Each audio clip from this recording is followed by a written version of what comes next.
Electric Friends, a Gary Numan podcast, celebrating the tracks by a musical pioneer.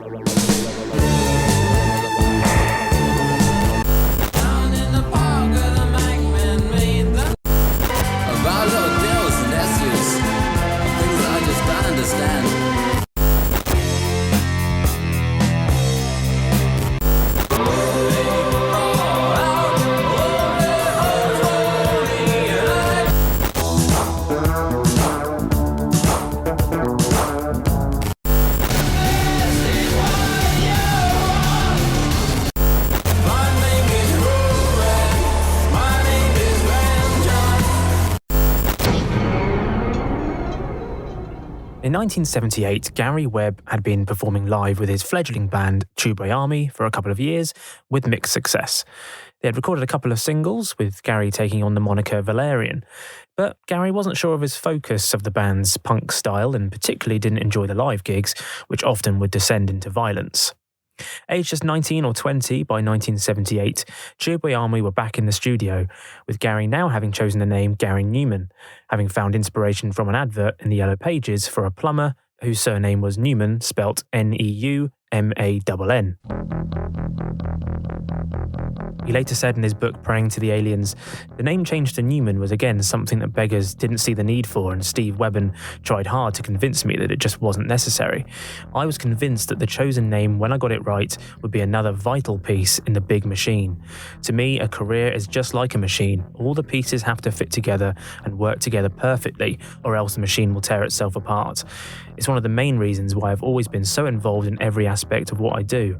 Not because I feel I'm great at any of these, but only I know what I'm trying to achieve. Only I know where the machine is heading. Rightly or wrongly, I prefer to put it together myself. Beggars Banquet had commissioned the band to record their debut studio album, which would be self-titled. Recorded at the Spaceward Studios in Cambridge in summer 1978 and released in November, it was something of a transitional album. Gary had yet to discover the full effects of electronic synths, but it was somewhat less punky than the band's previous output. The album would have some science fiction themes, with Gary having been influenced by Philip K. Dick and William Burroughs, and would feature primitive use of synths after Gary first stumbled across a Minimoog at the studio while recording the album. Listen to episode 1 about Our Friends Electric to hear more about that story. Gary said of the album, I was very happy with the Tubeway Army album. I very rarely write songs about ordinary things, and this album was a clear indication I looked at things slightly askew. Every Day I Die was one of my favourites on the album, and originally that was also going to be its title, but Beggars had been keen to call it Tubeway Army in an attempt to establish the band name. The problems of need, I need you. Obscene dreams in rusty beds. No one came here tonight. I bought on me, I need to. I unstick pages and read. I look at pictures of you. I smell the lust in my hand. Oh, every day I die. So Every Day I Die couldn't really sound any different to what we know about Gary Numan now. If it weren't for his distinctive voice, I don't think you'd ever know it was a Gary Numan song. Much like another fan favourite song of the era, Joe the Waiter, it's mostly an acoustic guitar-based song, with Gary playing guitar and keyboards, Paul Gardiner on bass, Jess Lidyard on drums, and Mike Kemp engineering.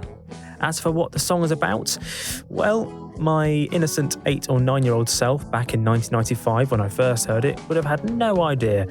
You may have heard of the expression la petite mort, or the little death, an expression that means the brief loss or weakening of consciousness, and in modern usage refers specifically to the sensation of post-orgasm as likened to death.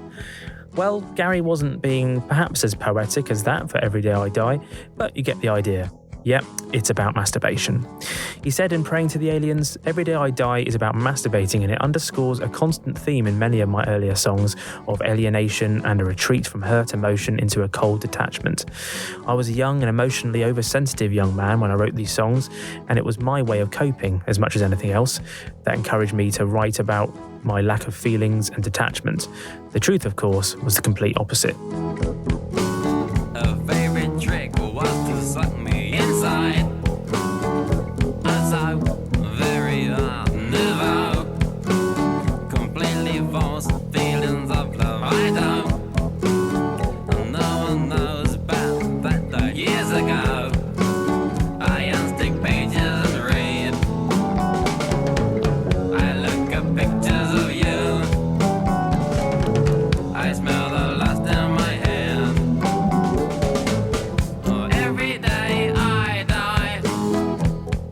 have been a little throwaway song, Gary has most definitely embraced the track, and it has had quite the journey over the years.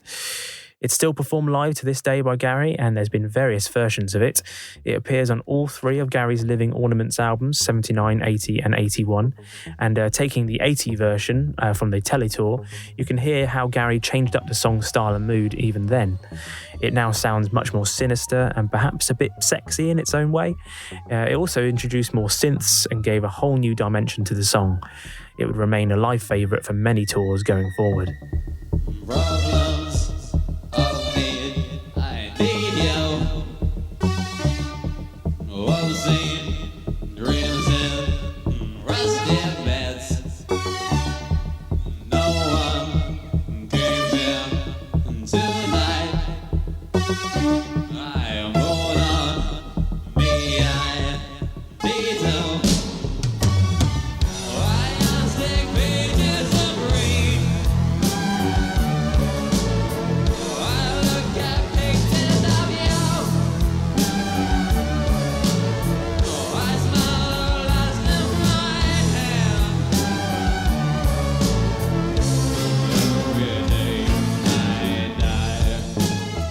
In 1997, Dubstar recorded a cover version of the song for the Gary Numan tribute album Random, and this time with a more indie pop slant, and it's pretty cool.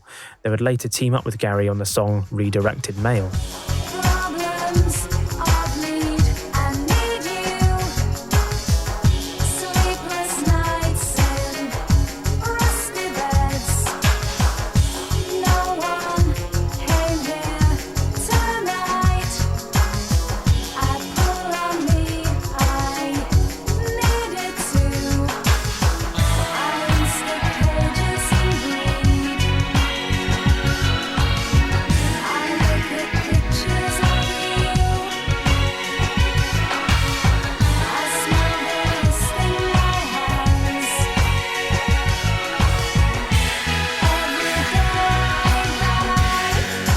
In 2002, Gary recreated Every Day I Die for his then new compilation Exposure. This version better represented his current style and featured excellent guitar work from Steve Harris. I am thin pages and read. I look at pictures of you. I smell the lust in my hand. Every day I die. A year after that, it was recorded again, this time with Andy Gray remixing it, though annoyingly Spotify and other similar places have incorrectly labelled it the Gary mix when they mean Gray. This version is more electronic in nature, but continued the transformation of the song into a glorious ambient industrial masterpiece that I reckon Trent Reznor would be proud of.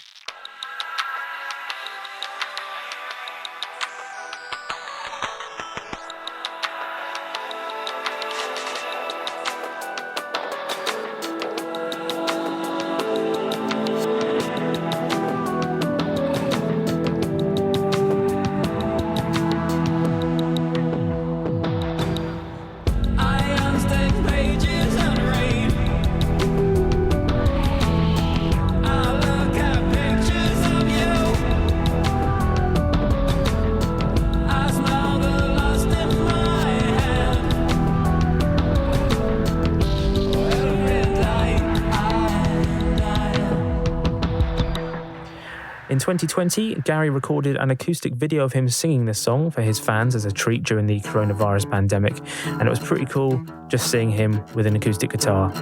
A favorite trick was to suck me inside. Oh, so very hard to move on. Completely false feelings of love I don't. No one knows about the died years ago. I have stick pages and read. I look at pictures of you. I smell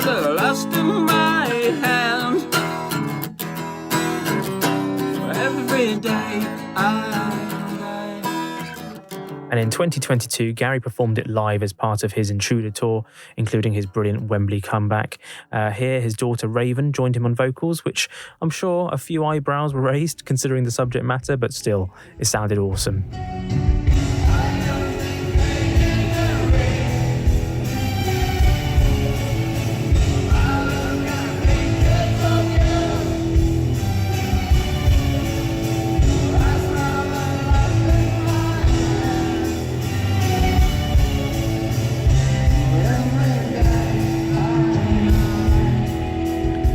So taking in some of your comments about the song, Sue Schofield said, loved it, and I love the way the ending changes from ear to ear in headphones.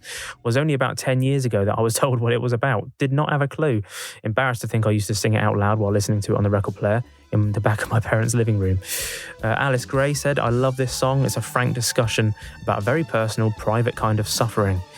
Dave Morton said it's one of his favourites. Not many songs are more boldly graphic in its imagery about its core subject. Gary's voice is perfect for this, giving it a sleazy slant, and some of the lyrics are amongst the best he's ever written. Colin Daniels wrote, I recall that a really drunk fan was bothering Numan at a hotel bar after one gig. He was asking stupid questions, and Numan was getting visibly annoyed with him. And then the guy blurts out that Every Day I Die was his favourite song and how profound it is. Gary then laughed and replied, what are you talking about? It's about wanking. And thankfully that shut the fan up. And Kenny Gibb wrote, a great song, but really came into its own when performed live during the 1980 Teletour with Roger Mason's remarkable ARP Odyssey solo at the end. So let's hear a burst of that now.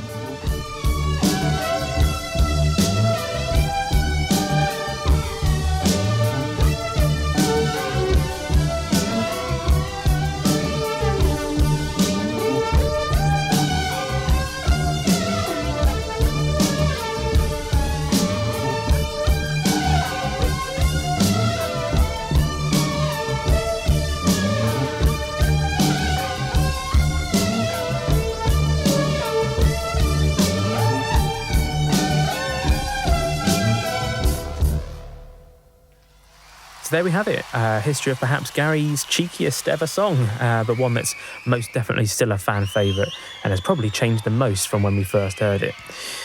In other Gary news, I'm sure like me, you really enjoyed the Sky Arts documentary Resurrection.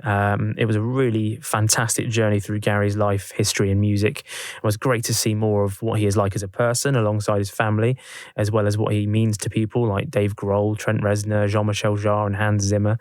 And just to see how nervous and scared he was to finally be back at Wembley after 41 years and how Gemma managed to big him up and calm him down. It was beautiful to see. So it goes without saying, if you haven't seen it yet, try and track it down. I believe it's on Now TV now to watch and stream. Also, I just wanted to give a mention and a tribute to Rico, who sadly passed away this week. At the time of recording, I don't have much information about his passing, but he will always be remembered for getting Gary back into the top 20 with Crazier back in 2003, and will always be remembered fondly by the Numanoid fan base. I'll definitely tackle the song in a future episode, and so we'll look back at Rico's life and career more deeply then. For now, please do get in touch if you'd like to say hello or request future episodes or anything else. I'm on numanpodcast@gmail.com or on Twitter @numanpodcast, and you can subscribe to the show and listen to past episodes at numanpodcast.com or wherever you get your podcasts. See you next time.